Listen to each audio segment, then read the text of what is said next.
Hello everyone, this is Sasank Singh and welcome to my YouTube channel IS Point Best Way of Learning. Friends, hope all of you are doing well. Today I am going to telling about you संगठित और असंगठित के रूप में क्षेत्रकों का विभाजन. Friends, जैसा कि आपको पता ही है कि इस समय हम लोग NCERT class 10th economics chapter number 2 भारतीय अर्थव्यवस्था के क्षेत्र का अध्ययन कर रहे हैं. उसी कड़ी में आज हम जानेंगे कि संगठित और असंगठित जो क्षेत्र हैं इनका विभाजन कैसे किया गया है और संगठित और असंगठित क्षेत्रकों में जो लोग कार्य करते हैं वो किस प्रकार कार्य करते हैं और उनको क्या क्या फैसिलिटी मिलती है. यह बहुत इम्पोर्टेंट टॉपिक है जो आपकी परीक्षा की दृष्टि से बहुत महत्वपूर्ण होने वाला है. सो फ्रेंड, आइए स्टार्ट करते हैं. जब हम आर्थिक कार्यों को विभाजित करने के एक अन्य तरीके का परीक्षण करते हैं, इसे लोगों के नियोजित होने के आधार पर देखते हैं. उनके काम करने की शर्तें क्या हैं, क्या कोई नियम और विनियम है जिनके उनके रोजगार में संदर्भ में अनुपालन किया जाता है. यानी कि संगठित और असंगठित के रूप में जो क्षेत्रक होते हैं उनमें जो काम करने वाले होते हैं वो किस प्रकार से नियोजित होते हैं और उनके काम करने की जो पॉलिसी होती है, जो शर्तें हैं वो क्या हैं. आइए हम कुछ स्टोरी के माध्यम से और अच्छे तरीके से इस टॉपिक को समझते हैं. कांता की एक कहानी है यहाँ. आइए देखते हैं कांता है कौन. कांता एक संगठित क्षेत्र में कार्य करने वाली एक महिला है. कांता एक कार्यालय में काम करती है. वह सुबह 9:30 से शाम 5:30 तक कार्यालय में रहती है. वह नियमित रूप से प्रत्येक माह के अंत में अपना वेतन पाती है. वेतन के अतिरिक्त वह सरकारी नियमों के तहत भविष्य निधि भी प्राप्त करती है. उसे चिकित्सीय और अन्य भत्ते भी मिलते हैं. कांता रविवार को कार्यालय नहीं जाती है. इस दिन सवेतन अवकाश होता है. उसने जब नौकरी आरंभ की थी तब उसे एक नियुक्ति पत्र दिया गया था जिसमें नौकरी संबंधी निबंधन और शर्तों का उल्लेख किया गया था. तो इस कहानी से हमें क्या सीख मिल रही है कि कांता एक ऑफिस में काम करती है और उसके ऑफिस का टाइमिंग क्या है, सुबह 9:30 से शाम 5:30 तक. और वह हर महीने एक शेड्यूल बना हुआ है जिसके हिसाब से वह अपना सैलरी पाती है, पेमेंट पाती है, वेतन पाती है. और पेमेंट के अलावा जो भी सरकारी भत्ते होते हैं, भविष्य निधि जैसे, उसको वो सब भी मिलते हैं. और हर रविवार को अवकाश भी रहता है. मेडिकल फैसिलिटी भी उसको मिलती है. और जिस दिन अवकाश रहता है उस दिन उसको पेमेंट सहित अवकाश दिया जाता है. ऐसा नहीं कि उस दिन अवकाश है तो उस दिन की सैलरी नहीं है. तो उसने जब नौकरी आरंभ की थी तो उसको अपॉइंटमेंट लेटर भी दिया गया था जिसमें कार्य करने की और कंपनी की या जिस क्षेत्र में काम कर रही हैं वहाँ की पॉलिसीज और रूल्स लिखे गए थे. तो ये कांता की स्टोरी है. अब कांता की स्टोरी एक संगठित क्षेत्र के रूप में, यानी फिक्स है, इतने बजे जाना है, इतने बजे आना है, हर महीने इतने डेट को सैलरी मिल जाएगी, जो छुट्टियां हैं छुट्टियां मिलेगी, चिकित्सीय अवकाश मिलेगा, चिकित्सीय सुविधाएं मिलेंगी, ये सब फिक्स है. लेकिन जो दूसरी स्टोरी हम लोग पढ़ने जा रहे हैं कमल की, यहाँ कुछ भी नहीं फिक्स है और यह है असंगठित क्षेत्र.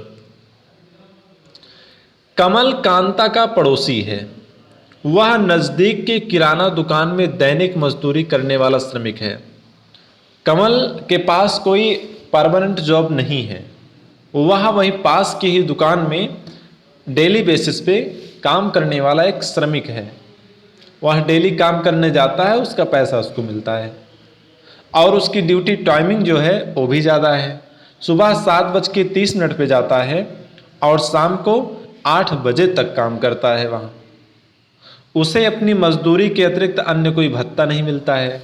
अब जो दुकानदार होते हैं या जो बिजनेसमैन होते हैं, जो दुकानदार लोग हैं, वो अपने यहाँ काम करने वालों को ना तो भविष्य निधि देते हैं, ना तो चिकित्सीय सुविधाएं देते हैं और ना तो कोई अवकाश देते हैं।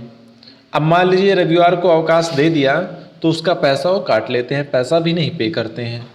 तो यही अंतर है एक संगठित क्षेत्र में काम करने से और एक असंगठित क्षेत्र में काम करने से।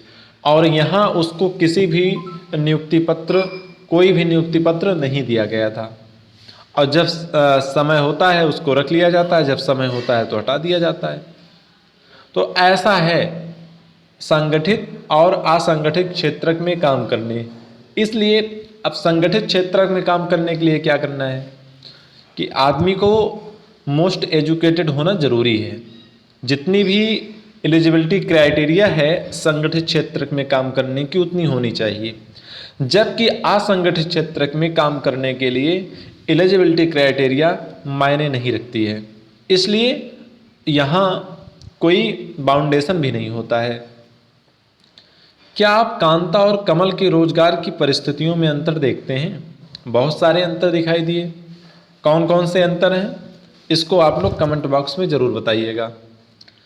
कांता संगठित क्षेत्र में काम करती है। संगठित क्षेत्र में वे उद्यम अथवा कार्य स्थान आते हैं जहां रोजगार की अवधि नियमित होती है। अब यहां यह बताया जा रहा है कि संगठित क्षेत्र में कौन कौन से कार्यस्थान और उद्यम आते हैं। वही उद्यम आते हैं जहां रोजगार की अवधि यानी कार्य करने की लिमिट, समय जो है वो नियमित होती है कि इतने बजे से इतने बजे तक ही ऑफिस ओपन रहेगी। यदि इससे ज़्यादा ओपन होती है by the way any day, then आपको उसका एक्स्ट्रा पेमेंट किया जाएगा। और जो संगठित क्षेत्रक होते हैं वे सरकार द्वारा रजिस्टर्ड भी होते हैं, पंजीकृत होते हैं। उन्हें सरकारी नियमों एवं विनियमों का अनुपालन करना होता है। इन नियमों एवं विनियमों को अनेक विधियों जैसे कारखाना अधिनियम, न्यूनतम मजदूरी अधिनियम, सेवा अनुदान अधिनियम, दुकान एवं प्रतिष्ठान अधिनियम इत्यादि में उल्लेख किया गया है। ये सब क्या कहलाते हैं?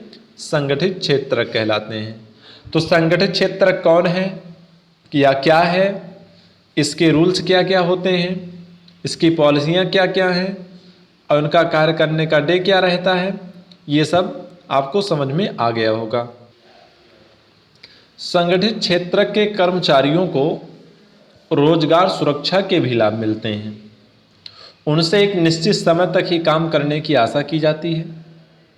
यदि वे अधिक काम करते हैं तो नियोक्ता द्वारा, यानी जिसके यहाँ काम करते हैं, चाहे फैक्ट्री हो या कंपनी हो या कोई ऑर्गेनाइजेशन हो, उनके द्वारा उनको एक्स्ट्रा वेतन दिया जाता है। वे नियोक्ता से कई दूसरे लाभ भी प्राप्त करते हैं। ये लाभ क्या हैं? सवेतन छुट्टी, अवकाश काल में भुगतान, भविष्य निधि, सेवानुदान इत्यादि पाते हैं। वे चिकित्सीय लाभ पाने के हकदार होते हैं, यानी उनको चिकित्सीय सुविधाएं भी मिलती हैं। यदि कभी वो बीमार होते हैं, उनकी फैमिली का कोई भी मेंबर बीमार होता है तो उनको भी कंपनी की तरफ से या ऑर्गेनाइजेशन की तरफ से वो सारी फैसिलिटी दी जाती हैं। और जब वो रिटायर्ड होते हैं तो उनको पेंशन भी दिया जाता है। इसके विपरीत है जो कमल है वह असंगठित क्षेत्र में काम करता है। यहाँ कोई बाउंडेशन नहीं होता, कोई नियम विनियम नहीं होते हैं, ना तो ये सरकार से रजिस्टर्ड ही होती हैं। इनके अपने मनमाने नियम चलते हैं। यहाँ ना कोई छुट्टी रहती है, अगर छुट्टी लेते भी हो तो उसका कोई पैसा नहीं मिलता है, कोई मेडिकल क्लेम नहीं है, कोई मेडिकल फैसिलिटी नहीं है, कोई एक्स्ट्रा पेमेंट नहीं है। यहाँ यानी कि यहाँ काम करने में बहुत ज़्यादा प्रॉब्लम्स को फेस करना पड़ता है। आओ इन पर विचार करें। निम्नलिखित उदाहरणों को देखें, इनमें से कौन से असंगठित क्षेत्र की गतिविधियां हैं। कमेंट बॉक्स में आप लोग जरूर इसका आंसर दीजिएगा। यदि नहीं आएगा तो मैं बताऊंगा। Second question, third question, fourth question इसी संगठित और असंगठित क्षेत्रकों के रूप में नियोजन से ही आया है। अब अगला है कि असंगठित क्षेत्र के श्रमिकों का संरक्षण कैसे हो। इस टॉपिक पे हम नेक्स्ट वीडियो में चर्चा करेंगे। सो फ्रेंड्स, वीडियो को अधिक से अधिक लाइक करिए, वॉच करिए और अपने फ्रेंडों के साथ शेयर करिए। Thank you so much.